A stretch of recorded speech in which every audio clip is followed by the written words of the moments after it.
4 de fevereiro é o Dia Mundial do Combate ao Câncer.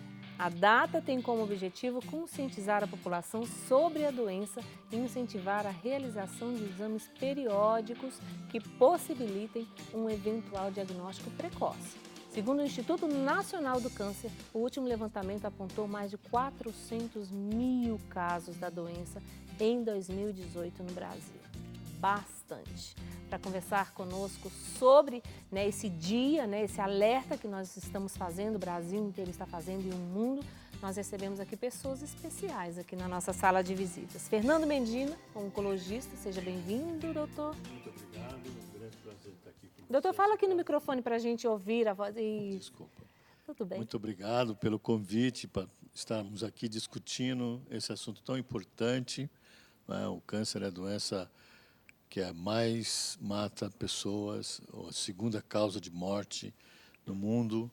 E, obviamente, nós todos estamos voltados e imbuídos do propósito de diminuir a incidência e a mortalidade dessa doença.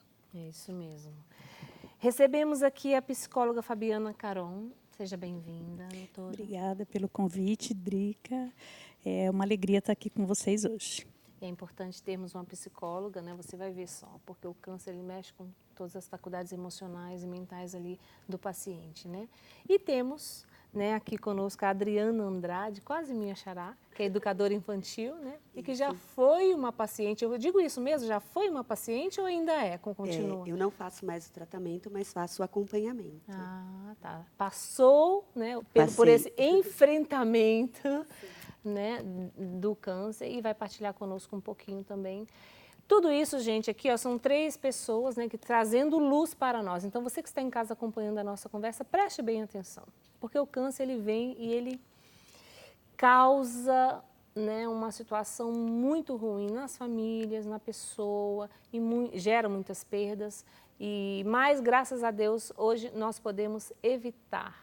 Tem caminhos para se evitar, não é mesmo, doutor?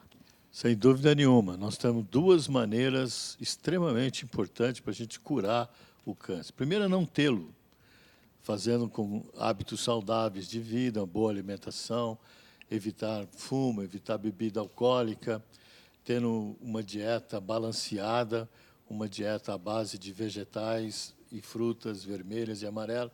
Isso diminui bastante a incidência de vários tipos de câncer. E também buscar os exames preventivos, exames para detecção precoce da doença, que nós chamamos de prevenção secundária.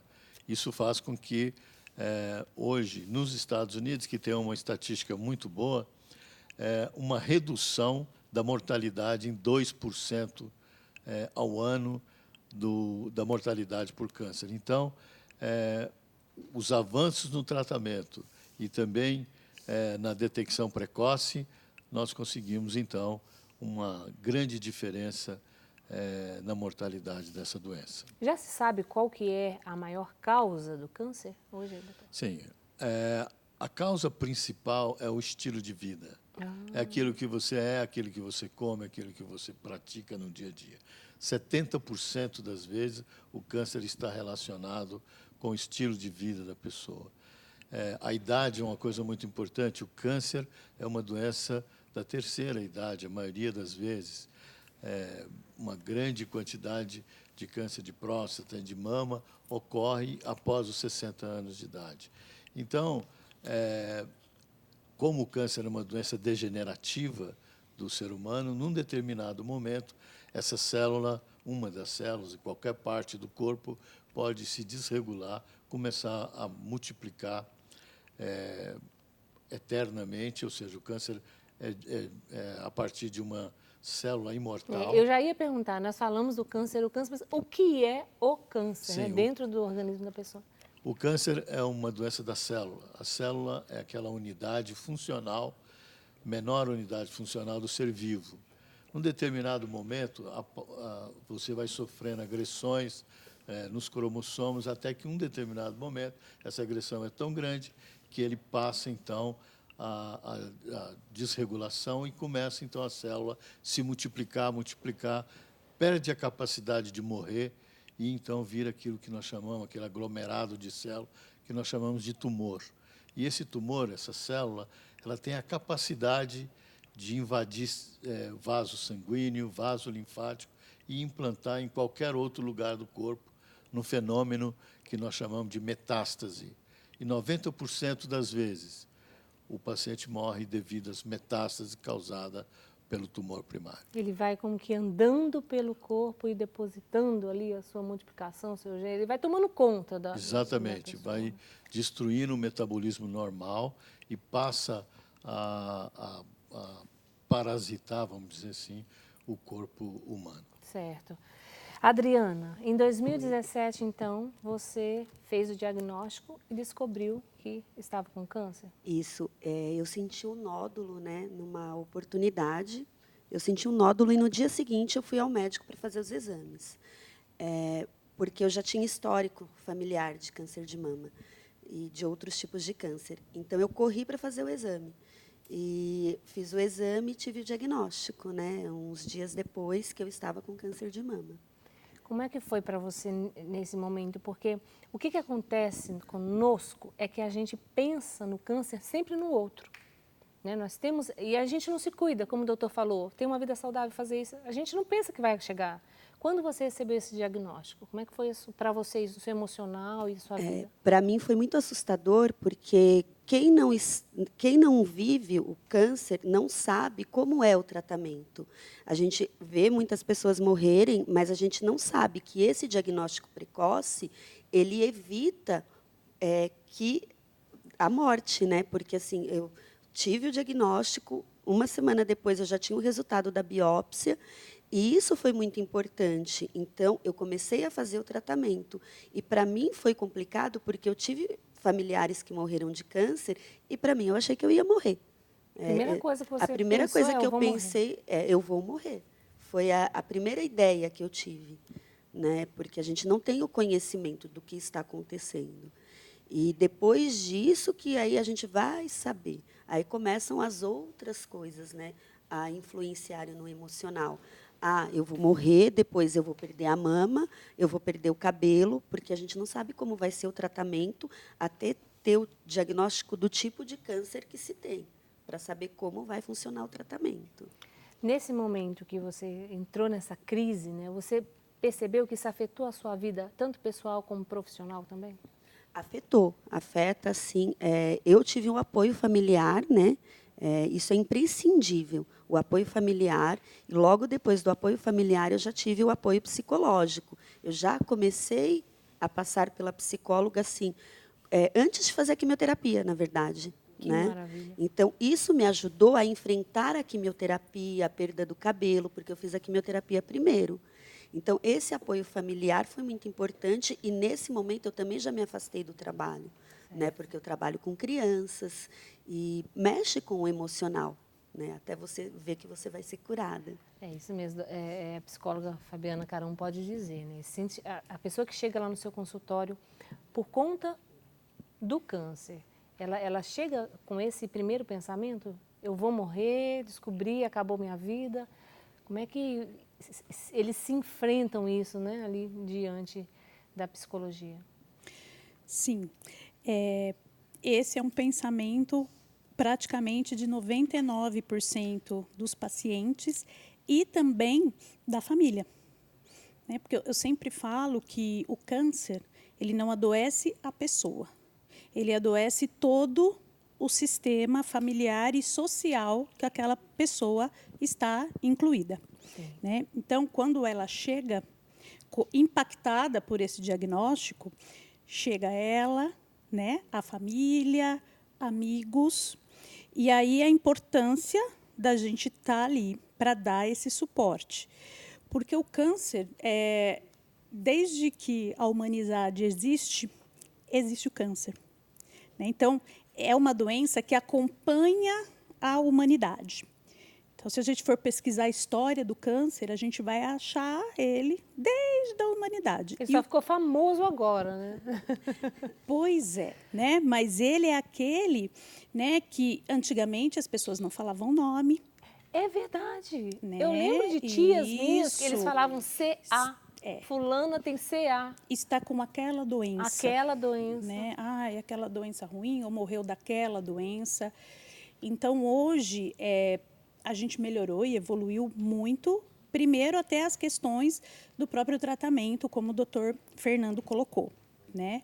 E segundo, que as mídias, elas nos ajudaram muito. Né? As mídias sociais, então, vocês também têm um papel importante, porque a gente pode levar a informação do câncer como algo claro. É uma doença grave e precisa de tratamento.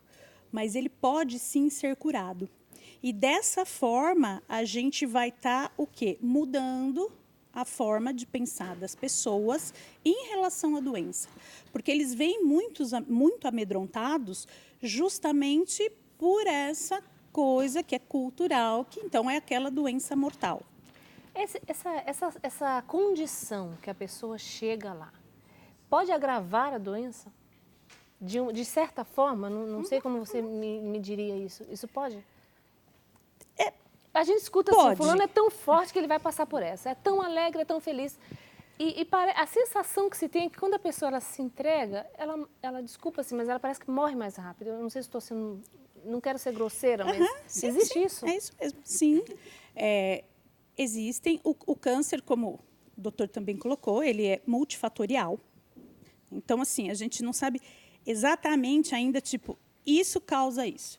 E aí muito se fala, se especula da questão emocional interferindo no processo de adoecimento. Então, é comum os pacientes chegarem e falar, olha, Fabiana, eu tenho certeza que eu adoeci, o que me causou o câncer foi porque eu passei por um período de estresse, ou eu tive uma perda. Eles mesmos falam. Exatamente, né? Eles acabam trazendo essa questão emocional, como quem diz, eu estava agindo errado e então eu mesmo fiz a minha própria doença. Eu falo que é muito cruel a gente colocar que a pessoa vai se atacar dessa forma, né? A ponto de desenvolver um câncer. Mas existem alguns estudos falando dessa relação no sentido justamente que você falou, né? Do enfrentamento, às vezes de uma possível cura, ou até do quê? De tempo de vida mesmo, para pacientes que já não têm mais uma proposta de cura, mas que vivem hoje 10 anos, 15 anos. Então, o que influencia? Né? E aí a gente tem esse estudo hoje, que é uma das... Na psicologia do câncer é o que a gente mais tem, que chama psiconeuroimunologia. Né? Então, como o nosso sistema emocional vai conversar com o nosso físico, porque somos um só, mente, corpo e mente o tempo todo conversando. Sim.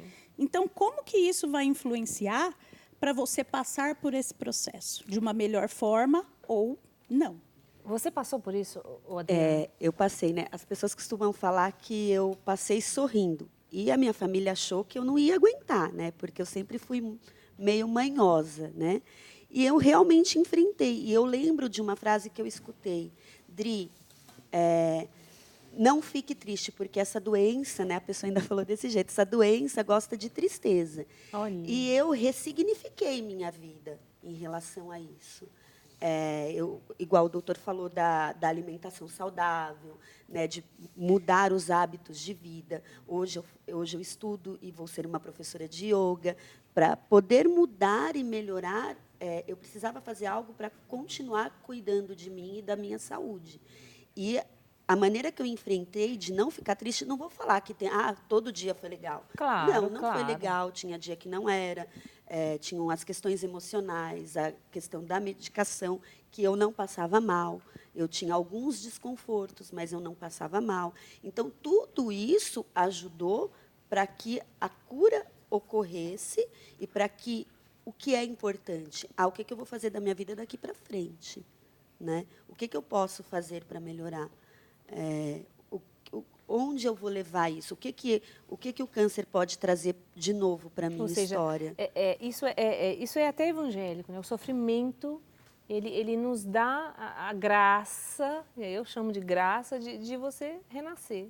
e ir para novas coisas, novos ares, Nós e temos se até um redescobrir. Ou grupo. seja, o sofrimento ele pode ser salvífico se você viver bem, ou também pode te condenar de uma forma feia se você viver mal. Nós temos até uma ONG, né, que o Dr. Medina ajuda Olha. muito, a Fabiana também, que chama Qual que é? Flores Raras. Flores Raras. Que é para ajudar mulheres nesse processo, porque a quimioterapia para o câncer de mama, por exemplo, a gente sabe que vai ter cura. Mas e o emocional? O que tudo isso traz, né?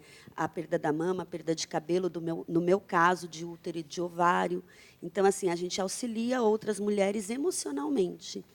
E falando nisso, né, em mama e ovários, doutores, nós temos aí o outubro e o novembro agora, né, o rosa e o azul para o câncer de mama, o câncer de próstata ainda são os mais populares, os que mais atingem as mulheres e os homens hoje em dia, não? Sim. Hoje saiu a estatística de câncer no Brasil. Desses 450 mil casos, tirando o câncer de pele, 63 mil casos de câncer de próstata e 63 mil casos de câncer de mama. São os dois principais em incidência na nossa população e um dos maiores em mortalidade também. O câncer de mama, ele pode ser prevenido, e todo mundo sabe, através da alimentação saudável, mas também com os exames preventivos.